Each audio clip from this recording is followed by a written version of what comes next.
نحمدہ ونصلی علی رسولہ الکریم۔ عزیزان محترم، میں Muhammad Aslam Dodi, chairman liberal party Pakistan, آپ سے مخاطب ہوں اور آپ دیکھ رہے ہیں liberal party Pakistan YouTube channel. عزیزان محترم، آپ کو پتہ ہے کہ اس چینل کے توسط سے آپ کے سامنے لبرل پارٹی پاکستان کا منشور بیان کیا جاتا ہے، اور میں اسی مقصد کے لیے وقتاً فوقتاً آپ کے سامنے اپنے خیالات کا اظہار کرتا رہتا ہوں۔ عزیزان محترم، liberal party Pakistan YouTube channel آپ کا اپنا چینل ہے۔ میں توقع ظاہر کرتا ہوں اور امید کرتا ہوں کہ آپ اس چینل کو سبسکرائب کریں گے، لائک کریں گے، شیئر کریں گے اور بیل آئیکن کو بھی دبا دیں گے، تاکہ پارٹی کی طرف سے دی جانے والی معلومات اور گزارشات بر وقت آپ کے پاس پہنچیں اور آپ کے دوست احباب اور عزیز و اقارب مکمل طور پر ان سے استفادہ کر سکیں۔ عزیزان محترم، آپ اس حقیقت سے بھی آگاہ ہیں کہ لبرل پارٹی پاکستان کے بینر تلے اور اس کے سٹیج سے آپ کے سامنے ان دنوں 4 اہم ترین قسم کے پروگرام پیش کیے جا رہے ہیں، جن میں سب سے پہلا پروگرام اور عظیم الشان پروگرام قرآن پاک کی تفسیر ہے، جو آپ کے سامنے فہم قرآن کے عنوان سے پیش کی جا رہی ہے۔ دوسرا اور عظیم الشان پروگرام سیرت النبی صلی اللہ علیہ وآلہ وسلم ہے، جو آپ کے سامنے رکھا جا رہا ہے۔ تیسرا پروگرام میری کتاب جدلیاتی لبرلزم کا خلاصہ ہے، جو آپ کے سامنے بیان ہو رہا ہے۔ اور چوتھا میری کتاب لبرل نظام حیات کا خلاصہ ہے، جو حقیقی آزادی کے عنوان سے آپ کے سامنے پیش کیا جا رہا ہے۔ عزیزان محترم، یہ تمام کے تمام پروگرام آپ کے سامنے ایپیسوڈز کی صورت میں رکھے جا رہے ہیں، اور ان کا بنیادی مقصد یہ ہے کہ آپ لوگوں تک جدید ترین معلومات مہیا کی جائے، آپ کو اس تک رسائی دی جائے، اور جو زندگی کے اس وقت جو معاشی رویے ہیں، سماجی رویے ہیں، مادی رویے ہیں، اخلاقی رویے ہیں، یا جو معاشرتی رویے ہیں، ان سے آپ کو آگاہی ملے۔ عزیزان محترم، اس کا بنیادی مقصد یہ بھی ہے کہ آپ تک دینی معلومات جو ہے وہ پہنچے، اور آپ کو اللہ تبارک و تعالیٰ کی طرف سے خیر و برکت ملے، اور آپ کے اجر و ثواب میں جو ہے وہ اضافہ ہو۔ تو عزیزان محترم، آج میں جو پروگرام آپ کی خدمت میں پیش کر رہا ہوں، یہ سیرت النبی صلی اللہ علیہ وآلہ وسلم کا ایپیسوڈ نمبر 51 اس سے قبل میں سیرت النبی صلی اللہ علیہ وسلم کے 50 ایپیسوڈ آپ کے سامنے کر چکا ہوں، اور چند پچھلے ایپیسوڈز میں یعنی تقریباً 4 ایپیسوڈ ایسے گزرے ہیں جن میں میں نے جناب بعثت رسول اللہ صلی اللہ علیہ وآلہ وسلم کے بارے میں، اس وقت عربوں کی جو حالت تھی، بعثت رسول اللہ صلی اللہ علیہ وسلم سے پہلے عربوں کی جو اخلاقی حالت تھی، اس کے بارے میں میں نے آپ کے سامنے 4 ایپیسوڈ اس سے قبل کیے ہیں۔ آج یہ اس کا پارٹ نمبر 5 ہے۔ تو اس میں نے آپ کو بتایا ہے کہ عرب لوگ جو تھے، وہ بت پرستی ان میں کیسے شروع ہوئی، اور کس طرح وہ بتوں کی پوجا کرتے تھے، اور بتوں سے کس طرح وہ اپنی حاجات مانگتے تھے، ان کے سامنے جھکتے تھے، سجدہ ریز ہوتے تھے، درخواستیں کرتے تھے، اور اپنی منتیں ان کے سامنے مانتے تھے۔ تو آج میں آپ کے سامنے جو ہے 2 مزید بتوں، جن میں سے ایک یغوث ہے اور دوسرا ہے یعوق، ان کے بارے میں آپ کو بتاؤں گا۔ تو میں آپ کو پہلے بتا چکا ہوں کہ حضرت نوح علیہ السلام کی قوم کے پاس بہت سارے بت تھے۔ جی ہاں، ان میں سواع اور ود، یغوث، یعوق اور نصر، یہ 5 بت ایسے تھے جو بڑے مشہور تھے اور بڑے معروف تھے۔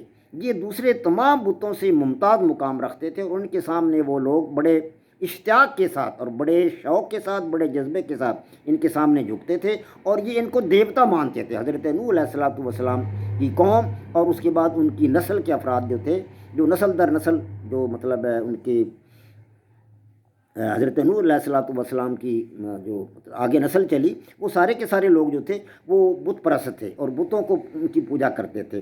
تو سواع اور ود، ان 2 بتوں کے بارے میں تو میں آپ کو 50ویں ایپیسوڈ میں بتا چکا ہوں، اور ان کی تفصیل سے آپ کو آگاہی دے چکا ہوں۔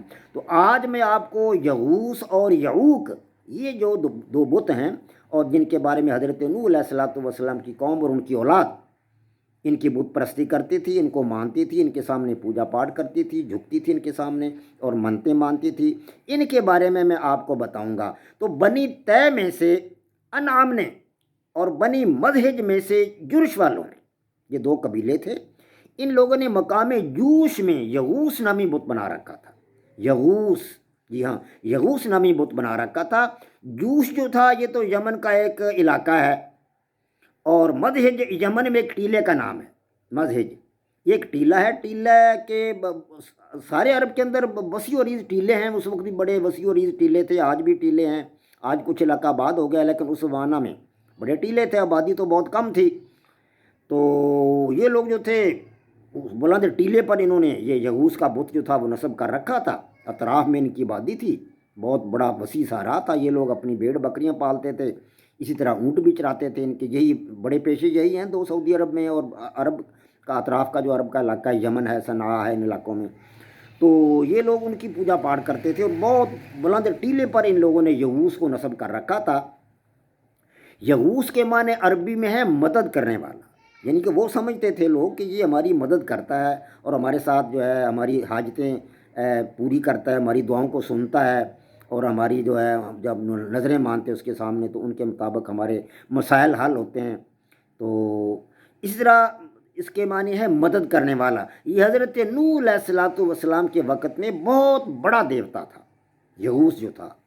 تو مدہج جو والے تھے جو انہوں نے یمن اور حجاز کے درمیان جرش کے مقام پر اس کا ستھان بنا رکھا تھا، یعنی اس بت کو نصب کر رکھا تھا اس جگہ پر ان لوگوں نے۔ تو اس بت کی شکل شیر کی طرح تھی، جیسے شیر ہوتا ہے۔ تو اہل قریش میں سے بھی بعضوں کے نام جو ہے وہ عبد یغوس ملتے ہیں تاریخی کتابوں میں، عبد یغوس۔ اس سے اس بات کی تصدیق ہوتی ہے کہ واقعتاً اس نام کا کوئی بت قوم نوح کے اندر موجود تھا، اور وہ اس کو دیوتا مان کر اس کی پوجا پاٹ کیا کرتے تھے۔ تو قرآن پاک میں بھی دیوتا کے طور پر اس کا ذکر موجود ہے یغوس کا۔ اس کے بعد یعوق آتا ہے، تو یعوق بھی ایک بہت بڑا دیوتا تھا ان کا، حضرت نوح علیہ الصلوۃ والسلام کی قوم اور ان کی جو اولاد تھی ان کا بہت بڑا دیوتا تھا یہ، اور حضرت نوح علیہ الصلوۃ والسلام کے زمانہ میں اس کی پوجا ہوتی تھی۔ جی ہاں، اس کے سامنے وہ لوگ جھکتے تھے اور اس کے سامنے منتیں مانتے تھے، اپنی حاجتیں مانتے تھے، اور اس کے سامنے گڑ گڑا کر مانگتے تھے، دعائیں مانگتے تھے۔ پتھر کے بت تھے اور ان سے یہ لوگ مانگتے تھے۔ دیکھیں نا اس وقت کے لوگوں کی سوچ کا زاویہ کیا تھا، یہ آپ اندازہ لگا لیں۔ اور آج بھی لوگ بتوں کی پوجا کرتے ہیں، آج بھی بہت بڑا مطلب ہے دنیا کے اندر ایسے مذاہب ہیں جو بتوں کی پوجا آج بھی کرتے ہیں، لیکن صدیاں بیت گئی ہیں، اس وقت سے یہ سلسلہ چلا آ رہا ہے۔ تو گویا کہ یعوق کی پوجا پاٹ جو تھی وہ اس وقت ہو رہی تھی، لوگ اس کے سامنے منتیں مانتے تھے، اپنی حاجتیں پیش کرتے تھے، درخواستیں کرتے تھے، اور جو ہے اپنی ضرورتوں کے بارے میں اس کے سامنے جھکتے تھے۔ تو یعوق جو تھا اصل میں یمن اور ہمدان میں قبیلہ ہمدان کی شاخ جو تھی خیوان، اس کا معبود تھا، یہ اس کو پوجتے تھے، اس کی پوجا پاٹ کرتے تھے۔ اور خیوان جو تھا وہ صنعاء یمن سے مکہ کی طرف اصل میں 2 دن کی مسافت پر تھا۔ صنعاء ہے یمن کا، آج کل بھی صنعاء یمن کا دارالحکومت ہے۔ تو یمن کے دارالحکومت صنعاء سے یا شہر صنعاء سے اگر مکہ کی طرف آئیں تو اس روڈ پر یا سڑک پر 2 دن کی مسافت پر یہ خیوان جو تھا موجود تھا، یہ علاقہ تھا۔ اس بت کا بھی قرآن پاک میں بطور ایک دیوتا کے ذکر موجود ہے۔ جی ہاں، اس بت کو بھی اللہ تبارک و تعالیٰ نے اپنے کلام میں بیان فرمایا ہے، اور اللہ تبارک و تعالیٰ نے ہمارے سامنے قرآن پاک میں بیان فرمایا ہے کہ وَقَالُوا لَا تَذَرُنَّ آلِهَتَكُمْ وَلَا تَذَرُنَّ وَدًّا وَلَا سُوَاعًا وَلَا يَغُوثَ وَيَعُوقَ وَنَسْرَ۔ وَقَالُوا لَا تَذَرُنَّ آلِهَتَكُمْ وَلَا تَذَرُنَّ وَدًّا وَلَا سُوَاعًا وَلَا يَغُوثَ وَيَعُوقَ وَنَسْرَ وَقَدْ ضَلُّوا كَثِيرًا۔ انہوں نے یعنی اکابرین قوم نوح نے اپنے ساتھیوں سے کہا کہ ہرگز نہ چھوڑیو اپنے معبودوں کو، ان کو چھوڑ کر نہ جانا کہیں، ہرگز نہ چھوڑیو اپنے معبودوں کو، اور نہ چھوڑیو ود کو اور سوا کو، اور نہ یغوث اور یعوق کو، اور نہ نصر کو، اور بہکا دیا بہتوں کو۔ قرآن پاک کی یہ آیات میں نے آپ کے سامنے تلاوت کی ہیں، ان کا ترجمہ آپ کو بتایا ہے۔ تو یہ 5 بت یعنی ود، سوا، یعوق، یغوث اور نصر، یہ 5 بڑے بت تھے حضرت نوح علیہ الصلوۃ والسلام کی قوم اور ان کی نسل کے، جو ان کی نسل جو تھی ان کو مانتی تھی، ان کی پوجا کرتی تھی۔